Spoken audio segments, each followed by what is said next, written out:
Aloha Friday Live, everybody. Thank you for joining us today. Today we have a special guest, which I'm still awaiting, but we will progress with the show here.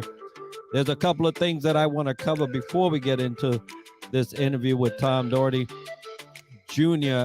from the Outliers. And I'm excited about this conversation because this group has definitely made an impact on my life and have done so many great things. I've met so many great people. But welcome to Aloha Friday Live, everybody. We are streaming live on several platforms: LinkedIn, YouTube, Facebook, and Parade Deck, to name a couple. But I'm thanking all of you for joining us. I see Manola, I see Janie. Thank you for being with us today. One thing that I do want to talk about, and don't want to be insensitive, as a person that spent a lot of years on Oahu and in the islands of Hawaii, which is the current things happening in Maui, right? So this is a post or a picture that my favorite company, cookie company, put out today. But Honolulu Cookie Company, we are Maui strong, and definitely my heart and prayers and thoughts are with the people of the island of Maui. I spent many years as a young adult, a total of 13 to 14 years on the island of Oahu. So know a lot of people on the islands, and I know that landscape is totally destroyed. So if you wouldn't mind uh, keeping them in your prayers when you think about doing something like that, and just the devastation, the devastation to the island, but now the devastations of loss of life, loss of property, loss of all the things that they had up until this point, right? So my heart goes out to the folks out in Maui, and this wouldn't be an Aloha Friday live show if there was no Aloha, right? So my thoughts and prayer with all those out there. Another thing I want to just talk about briefly is the support. Thank you all for those that support Aloha Friday Live. If you don't know, thanks Scott for jumping in, and thank you for your thoughts and prayer. Appreciate that, brother. Um, so there's a lot of you know that I'm like three-pronged here, right? Triad Leadership Solutions is my company. We do leadership development, and so that's one thing. Developing the Leader Within podcast is my podcast. You'll see that also on LinkedIn and all the other social media platforms. And Aloha Friday Live is my give back platform where I interview folks and try to bring awareness to the things that they are doing. I see Tom. Hey, Tom, brother, I sent you a link on LinkedIn. Go to that because I need you over here on this platform. So look for that, and if you need it, let me know. I'll send it back to you. So those are three ways that I create content. I create the delivery of leadership development. This is one of those ways, and a lot of time we feature a lot of great individuals here, and so I hope that it's not only entertaining, right? Who doesn't like to be part of Aloha and Hawaii, but also that you are educated about those that are out there doing great things, and that's my focus this month. So this month we will be featuring members of the Outliers Project. And if you don't know Top and the Paddle, Scott McGregor, and those folks, we're going to make sure that in the comments there's a link for you to check them out and for you to explore becoming a member of the Outlier Project. Let me tell you, there are many groups out there, and all in their right, they have their benefit. But Scott has created an environment, and he likes to say impact. I love impact, and that's what I gravitate to. A group of impactors. That's just the way I can kind of like summarize all of the members of the Outlier Project. And so today, and Thomas is checking in, so I see him there. He's in backstage, but today uh, I'm bringing in not just the outlier, an outlier, right? I'm not just bringing in an outlier. I'm bringing in the champion of the outliers. Let me tell you, nobody else has this belt except Tom right now. And so it's my pleasure to bring in Tom, and I'm going to bring him in here. Brother, thank you for being part of the show today. I'm so excited about what we're talking about. And folks, we talk about leadership. I love to bring in different varieties of impacts on leadership. Today we're going to be talking about what has impacted Tom and how Tom is impacting the world. He doesn't wear that belt or have that belt for no apparent reason. I'm sure, there you go, right there. And for those that are WWE, WWF, if you go down that far, um, when you got the belt, you're the champions. Tom, thank you first of all for sharing this Friday with me, brother. It's an honor, and also for what you do. And we're going to share your story here in a second. But the Outlier Project is what brought us together, and then just the way people are in the project is what keeps us together. And I tell you that there's nothing more enlightening and impactful than to being part of this group. Kathy, I see you. Yeah, thank you for that support. Tom, the floor is yours, brother. Tell us a little bit about you without going into all the stuff that we're going to be talking about. Sure. Well, first off, let me thank you for giving me this platform and letting me be here today. I heard you speak earlier about what's going on in Hawaii. I made sure to wear my Hawaiian shirt as well. Thank you, bro. Thank you. My heart goes out to those folks who have lost everything. It's just devastating. So I was glad to hear you say that. Being a part of the Outlier Project has been one of the best decisions I've ever made. It's totally changed my life. It's connected me to not only you, but so many other wonderful people that are just amazing to learn from, to share from. And there's nothing like a community like that. Our Legends series and, all the different authors and just in-person connections can't be beat. And absolutely. And so I'm going to bring up some of these things here. There's a lot of people talking. And so we have Perth Western. Let me see. Of course, look, Manola is the best. I'll tell you right now. So all the way from Switzerland, Scott, our fearless leader of the Outlier Project, and his sidekick support everything because Kathy is everything. Kathy's the glue. She's the glue. She's the glue, and I love her to death. I tell you that there's a lot that this group does individually, right? And there's a lot that we do together, and so it's been a blessing. Well, Enrique, one thing I'll tell you, every month we have a different challenge. Scott is very creative, and Kathy, they put out some really good stuff. This month is to share appreciation each day for someone.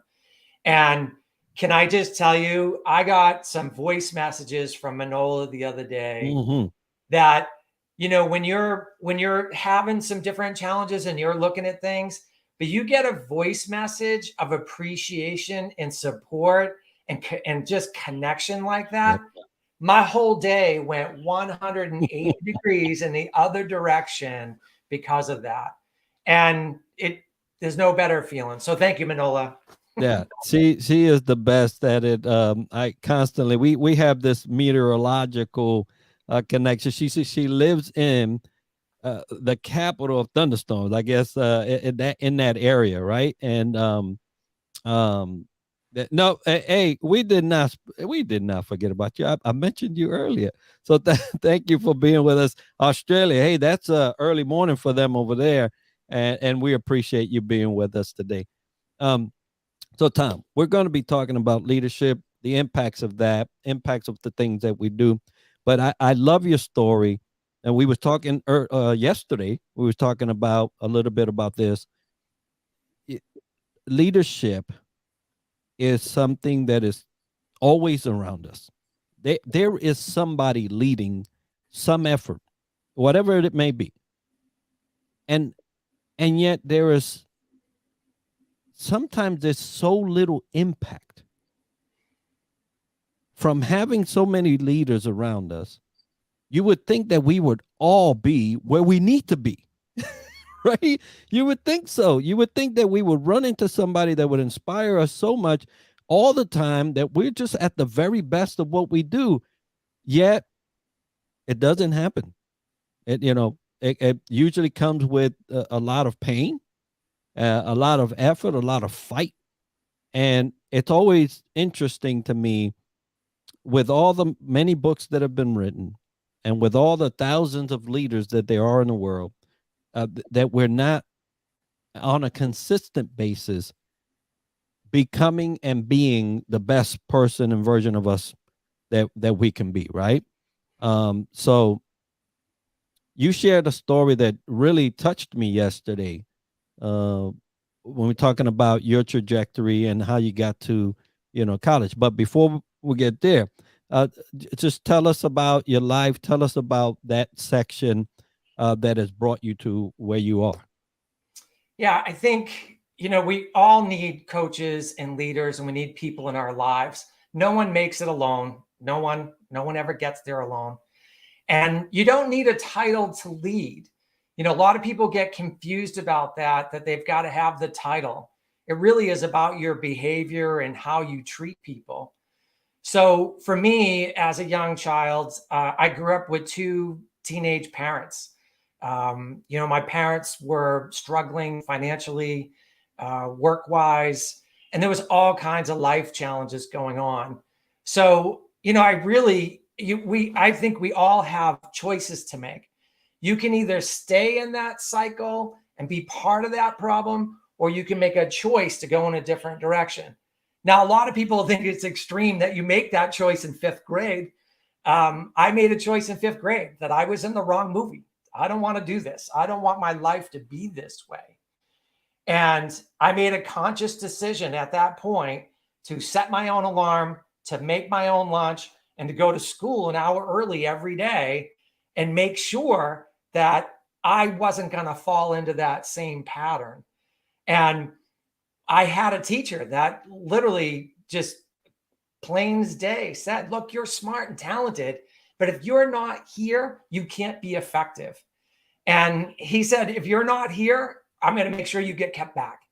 And back in those days, if you get kept back, it was a huge, huge issue for you to get pulled back. So that just spurred me to action. And then thankfully, having success in school and having success with exercise just built this resilience and confidence and just connection to keep going and keep moving forward. And you mentioned something that just stuck out at me. You said, hey, you get to fifth grade and you made a decision. And, and I love to, as much as I love to talk about the good things of leaders, sometimes I like to talk about the bad things of leaders.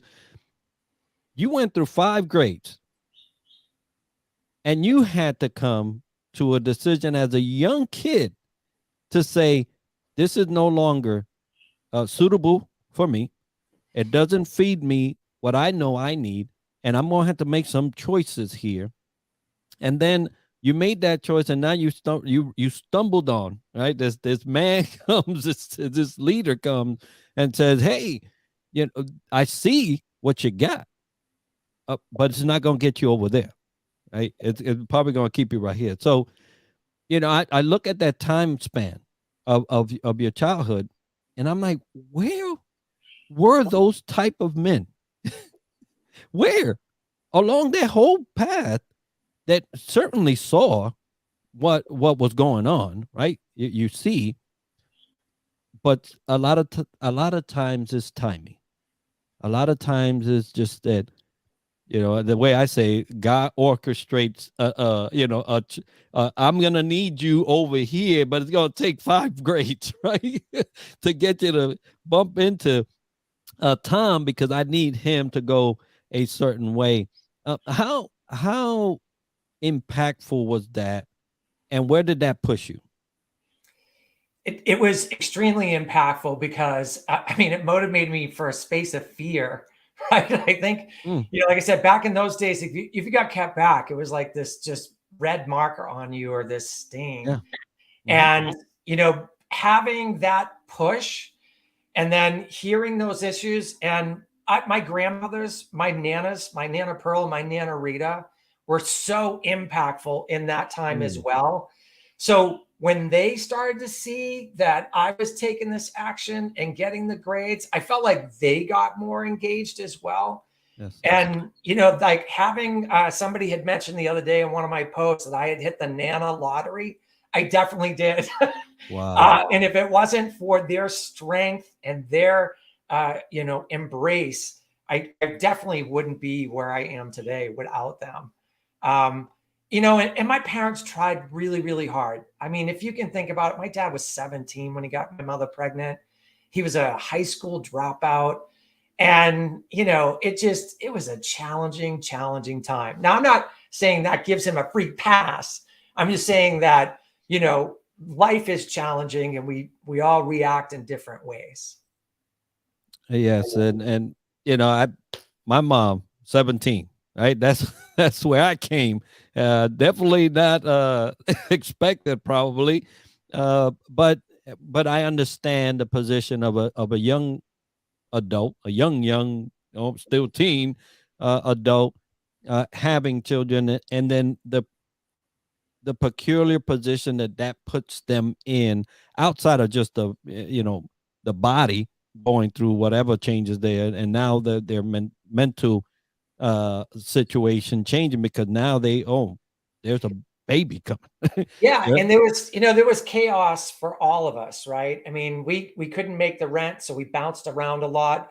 I think I moved 8 times before I was 6 years old. And then eventually we kind of hit rock bottom and we ended up in the projects. We ended up in government housing when I was 6.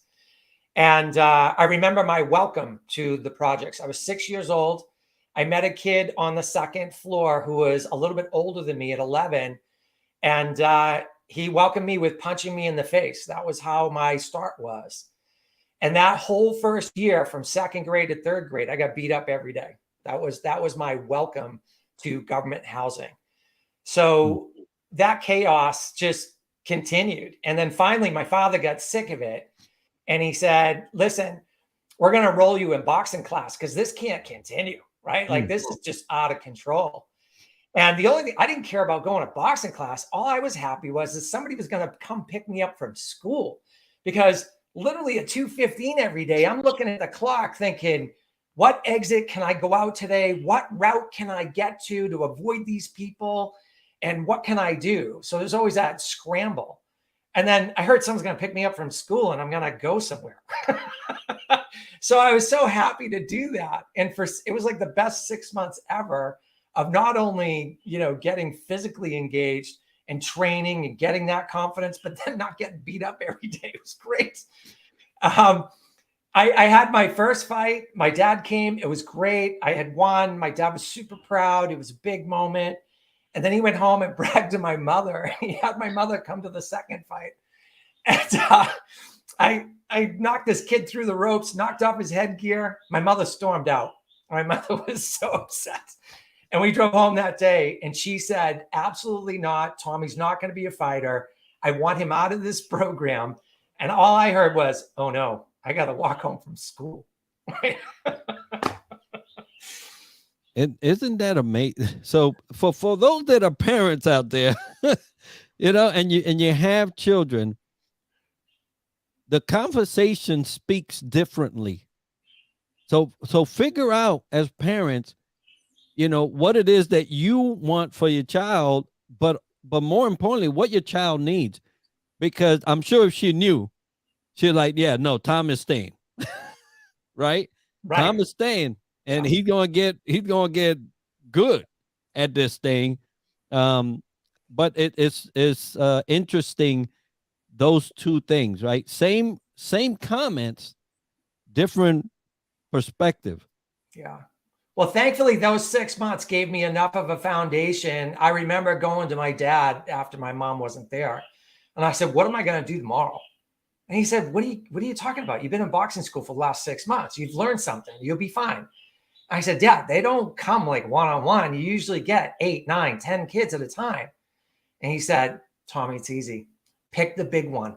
Hit him first. Everybody else will fall in line." And he was absolutely right. After that, I didn't get picked on anymore. And it also changed that trajectory too, because then I became the anti-bully, right? I would see other kids getting picked on and I would stand up for them. And it kind of wrapped into my persona all those years later to go that way. David, pick your Goliath. Yeah, Goliath ain't coming after me. He picking it. Right. But you know, interesting how that now becomes part of your makeup and who you are, right?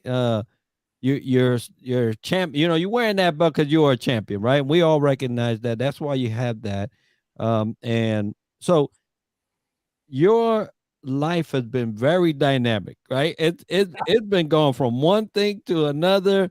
And I had put in the comments of the descriptor, right? Of the script of the show, the different things that you are. So, you know, dad. Let's talk about dad, because now you was just talking about your dad.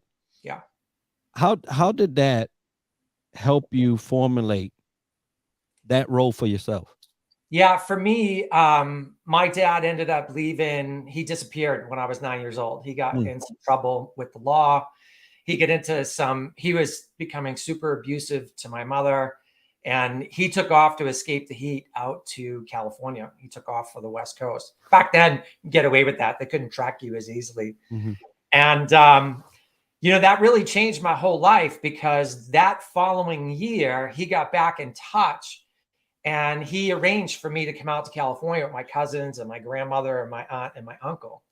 And if you can imagine being a poor kid from Somerville in the projects, flying out to California in December during Christmas time, 75 and sunny at the beach, and like just a completely different life. Our town was 99% white. I get to California, I saw this massive amount of diversity. Hispanics, Black, brown, Asian. I just didn't have that exposure. And it opened up my world that I wanted to see so much more and travel and learn.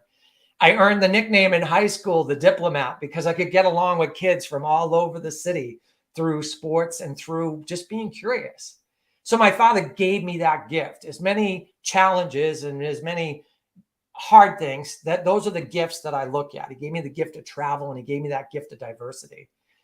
And what he didn't give me, though, was a lot of direction, a lot of care. He wasn't there. He just wasn't.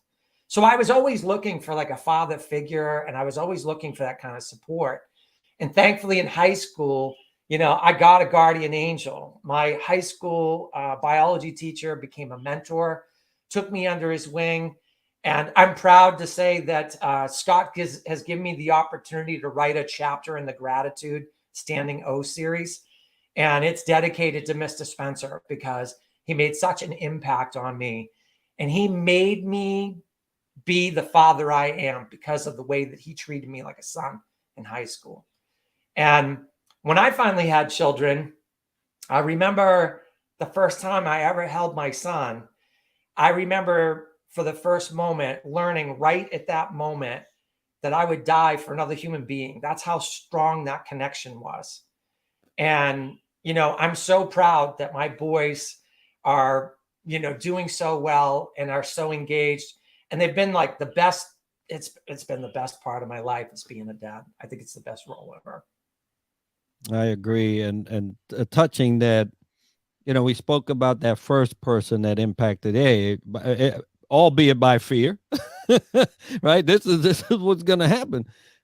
This next individual comes into your life and teaches you more than your parent would ever teach you. Although, we do have to credit. Like I'm one that didn't grow up with my father. He was just not there. It was a choice. My mom left Puerto Rico, and she made her life. But there's some things that my mom taught me that were great. They're solid still today. And then there's some that I just didn't engage in because it just wasn't the best thing. Now, this teacher, mentor, ushers you, and now you are on your way. And I want to talk about this college thing because it's so important. And for those listening, and you are looking at people, observing people, and you're identifying potential, do not be afraid to go get that from where they are and put them on the right path. Obviously, ask if they want it. They may not, but it doesn't hurt to ask, hey, do you have everything you need to get into the next phase of your life, into the next role that you need to be successful? Can I help you get there? Because it is so important for those that have the capacity to impact the life to do it. And so let's talk about this college journey because it blew my mind. You have these people pivotal in your life that are course correcting you, putting you on the right path, and college. Let's talk about that.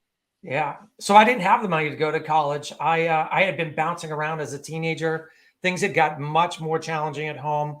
So I was living at my grandmother's house. I was renting a boardroom. I was doing anything just to stay afloat. And Spence saw me. I like to say that when you see people, and he really embraced me that way. And I went to work, and I got recruited to work for Pitney Bowes. And I started out in the outsourcing land. And about 6 months into that, my manager came to me and he said, listen, you're too smart and talented to not go to school. And I said, yeah, but I don't have the money. And he said, well, you don't understand. Pitney Bowes has a tuition reimbursement plan. And he goes, you're going to school. You're going to school at night. You're going to go on the weekends. I'm going to let you go on your lunch hour. And I'm going to spot you the money up front. I'm going to take you over to the campus, and I'm going to spot you the money up front. And you're going to pay me back when you get the tuition reimbursement after you pass the course. And I was like, what? I'm playing semi-pro football. I'm having fun. Like, I'm not going to school at night. He's like, and Ralph was a pretty imposing guy. And he said, we're going. And like that day we went to school and he signed me up. And, he gave me a great opportunity to get back into that mix. And that propelled me year over year with promotions and new clients and new opportunities. So again, another guardian angel flies into your life, sees you, and puts himself out there to help you. Well, what a wonderful story. That now you mentioned something that I guess I skipped over, which is the sports piece to leadership, because you just said, hey, hold up, I got this, I don't need that, right? And so that also came by another person, right? And so if for those listening, if you're not listening to anything that we're talking about, but you listen to this, are you willing to be that person that Tom is talking about? That person that at a junction in life was there with the right thing to say, with the right thing to act on in order to help somebody else out to go the route that they should. Now, let's talk about this because in sports, and we love to talk about sports as a way to lead and help people develop some types of disciplines, right? You're going to get discipline in sports, consistency, determination, all those things that we value as leaders to get to the next level are usually reside in sports. And so, you didn't go from high school and say, oh, I'm going to be this great ball player. Right. But there was yet another right? And as Martin says here, he says, I need a guardian angel, right? So talk to us about that person. Yeah, I mean, sports played a big role in growing up. When it's one of the great things about living in government housing, there's always plenty of kids and there's always plenty of things going on. So you play a lot of different sports with a lot of different kids. And, I played baseball, I played football, and, I did pretty well. I wasn't no superstar, but I was good enough to play and do well. One thing I am disciplined and I don't stop. When I put my mind to something, I go for it. And, I always been a great teacher though. So when I got out of high school, I was working and I decided to volunteer and I coached Pop Warner football for youth kids for a couple of years and had a lot of success and a lot of fun. And in my second or third year, one of the parents came to me and he said, "What are you doing coaching? You should be playing." And I said, "Yeah, no, I didn't have the money to go to college. I'm not that good, blah, blah, blah." He said, "Listen, I have a friend of mine. He owns a semi-pro team. I'm going to get you a tryout this spring." He's like, "So, work out, get ready, and then show up." So I did. I went to work. I worked my ass off that winter to get into literally football shape. And I showed up to the field. There were 300 men at this field, ex-NFL guys, college guys, just men. Like I was 20. I was just a kid. And I was so intimidated. But I said, I'm just going to try. I'm just going to go for it. So I started to go through the drills, and like each night I went back, you would see certain guys get tapped out and they would leave. And I would look around and go, "I'm still here. All right, I'm going to keep going."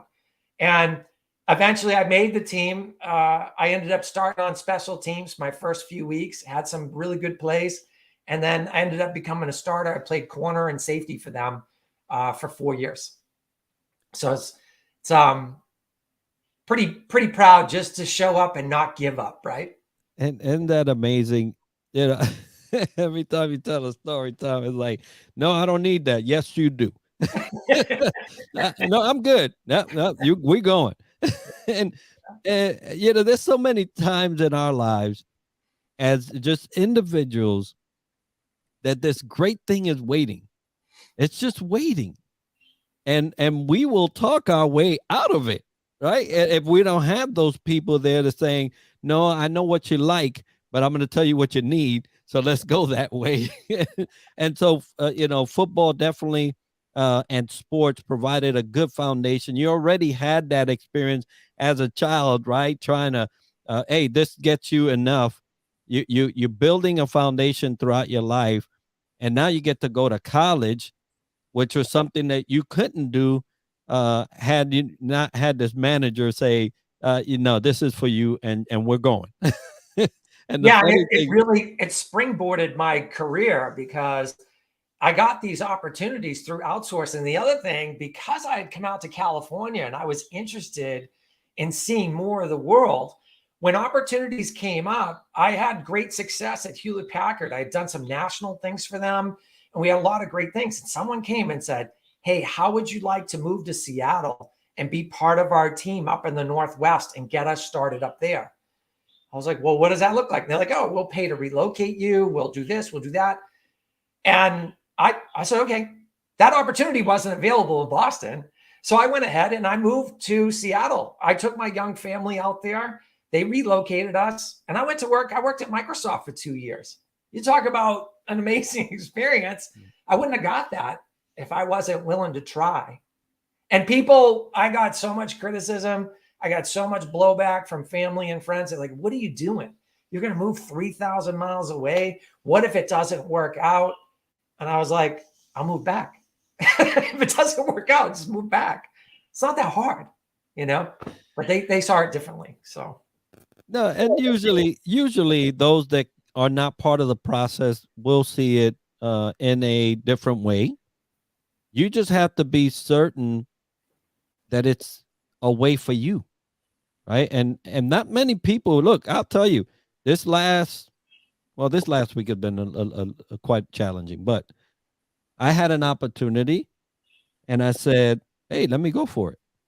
So I did. I went for it. There was another opportunity, and that one went well. There was another opportunity. I went for it. but it required a level of commitment that I couldn't do it. I couldn't do it. But in that whole process, I realized, wow, Enrique, there are some things that you just can't do, bro. They just, you might want to think you could do something. There's just some things that you just can't do because you don't have the level of commitment for that. And as a developer, right? Imagine that conversation with myself, right? Thankfully, it was with myself and not somebody else. But I'm talking to myself, and I'm like, wow, Enrique, man, you got some limitations, bro. And so sometimes it's us that we do it. Sometimes it's others that try to impose it on it. Thank goodness you didn't allow those to those impositions to be played out in your life, and you was able to do that. You had a great career in corporate. You just mentioned Microsoft, a great experience there. You got to travel, and then where did this zoo stuff come from? That's what I want to know, because I'm looking football. Okay, he's got working here. He's doing Microsoft. He's doing some other stuff, and then he's in the zoo. So tell us about that. So, I mean, obviously, I had an amazing time raising my sons. My boys now are 30, 28, and 24. All successful and off the payroll, which is great. And that allowed me to, 6 years ago, I moved out to California, and I've worked at the Meta campus. I worked with Cisco. So again, that corporate life has been great and been enjoyable. But there's always been this thing about animals and children that I have an affinity for. I've done a lot of charity work for children's charities. I've done a lot for animal charities, whether speaking at events or raising money or doing century rides for cancer. Those giving back has been very, very important to me. And going through the pandemic, I just thought there has to be more. I need something else. And, my wife set us up to go to the zoo here in Oakland. And I was like, what am I, 12? I don't want to go to the zoo. And she was like, you're going to the zoo and you're going to like it. And I was like, ugh. And I think, like a lot of people, when you hear the word zoo, you flash back, at least I do. I flash back to when I was a kid, and there were like cement enclosures and cages and, chains. And, it's not a great experience to see the animals that way. And I went to the Oakland Zoo, which is a conservation zoo, which is completely different. And I took a ride up the beautiful gondola and saw the beautiful Bay Area from the top of this space. And then I got to see the animals and the care and the space that they have, and just hear the conservation messages. I was blown away. I took a photo up there and I put it on LinkedIn, and I wrote a post about it. And I tagged the CEO to thank him for what he was doing for the animals and how great his staff was doing. He commented and he reached back out to me and says, it sounds like you would make an excellent docent. You should check out our program. So I'm like, I don't even know what a docent is. What's a docent? I had to Google the word. Docent is Latin for teacher. And then the bulbs went off, and I was like, oh, I think this could be something I get into. So I went to the orientation. I heard about all the stuff, and, it's a lot of work, right? It was 4 months of going to school on Saturdays for biology and zoology, doing homework, doing presentations, and then going through a really rigorous exam process where you had to get an 85 to pass each part of the exam. One was a verbal presentation. The second was verbal questions, 50 verbal questions on 14 weeks of material. It's like boiling the ocean.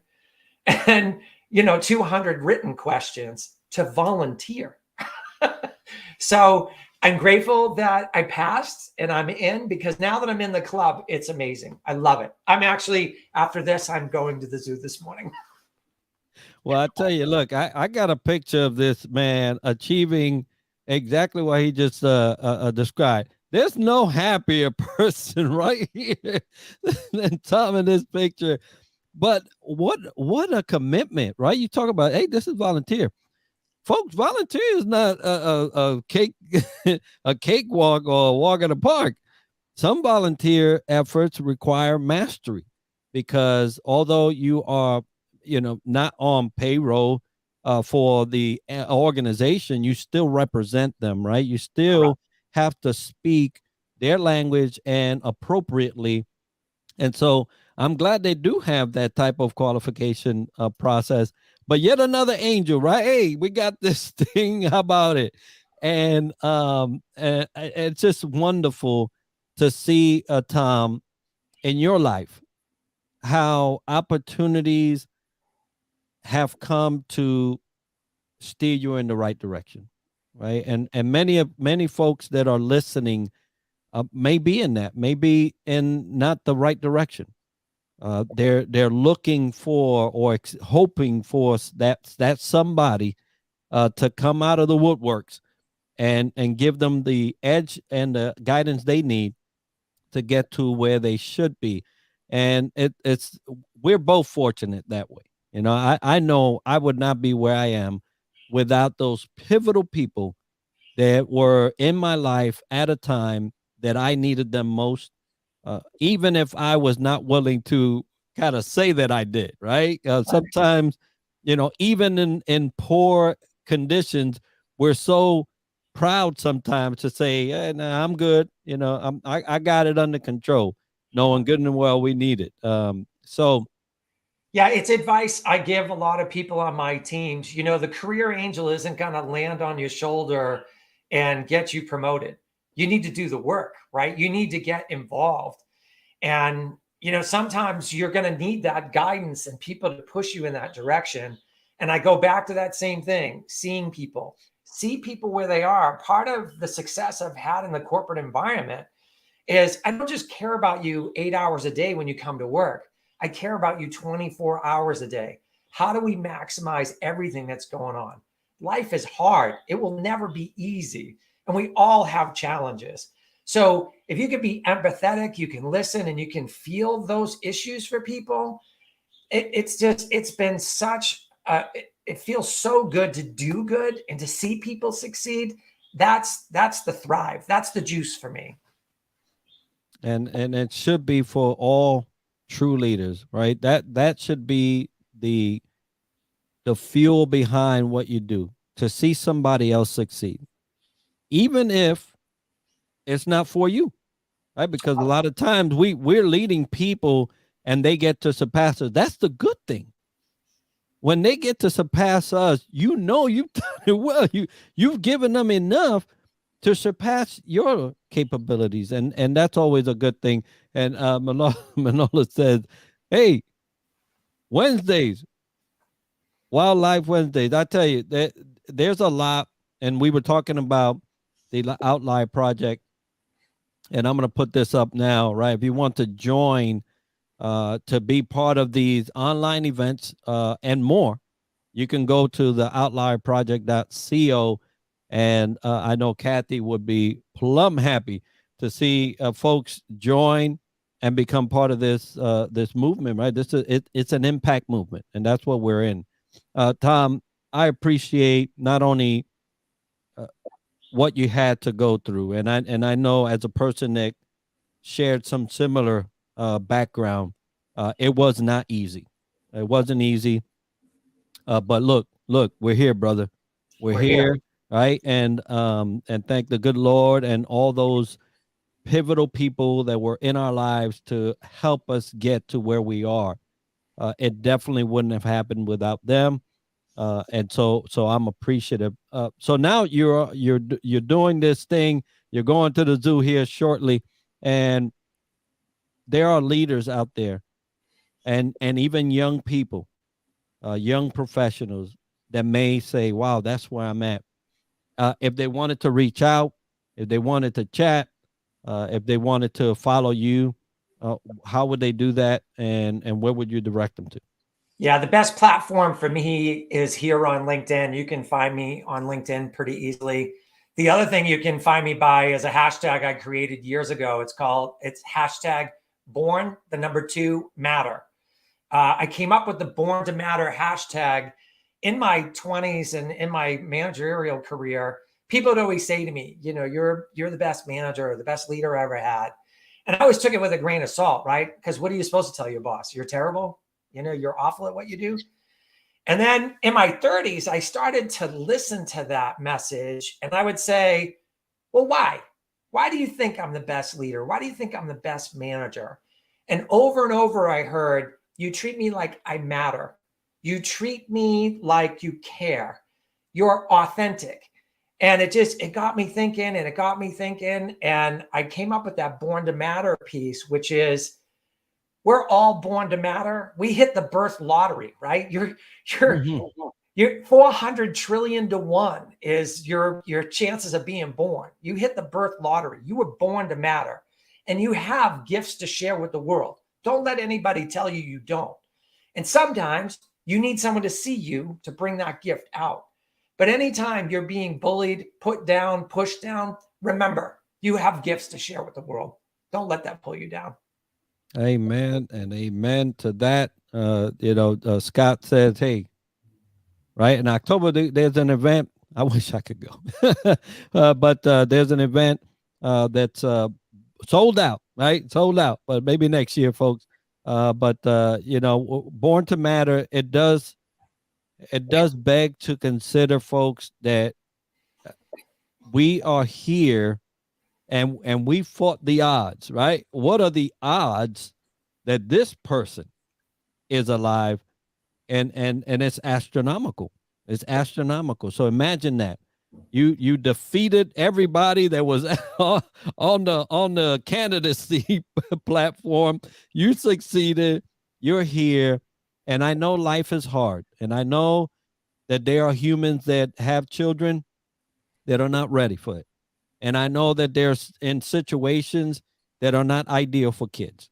And I know that there are school systems and parts of our country that are not ready for their citizens.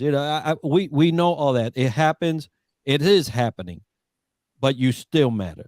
And my prayer is that person does show up for you, right? For those leaders out there, make them matter. Make them matter.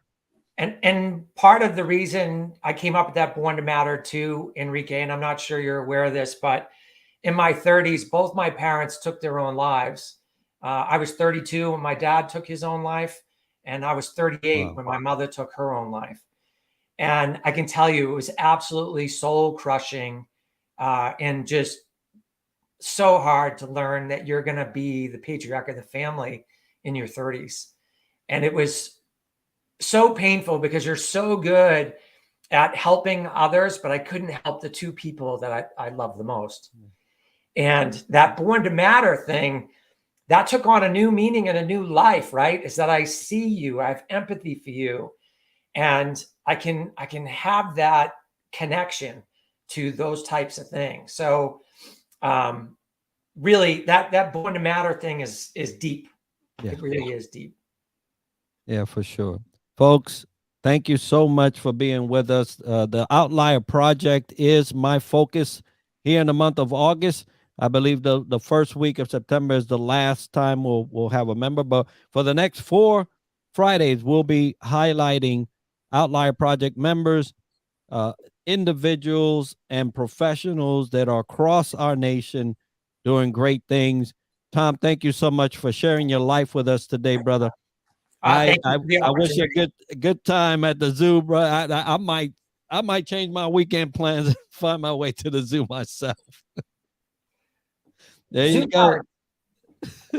There you go. Folks, it has been a pleasure to bring you, Tom. I want to remind you, we'll be back here next Friday, 11:30 Eastern, sharing a lot of other great individuals. We are looking to get to 500 on our YouTube channel. Please support as you can. Subscribe. It doesn't do nothing but hit the button and help me get to 500. At that point, I have a gift of a leadership book to supply to one of those subscribers randomly selected. Also, you can follow me on paradedeck.com. That is a live streaming, almost like a TV program. And you'll find all of my streaming on there. So please follow me on Parade Deck. And like we had mentioned, the Outlier Project. The link is in the comments if you want to join us. We would love to have you. It truly is our joy to have the type of professionals that we do in our group.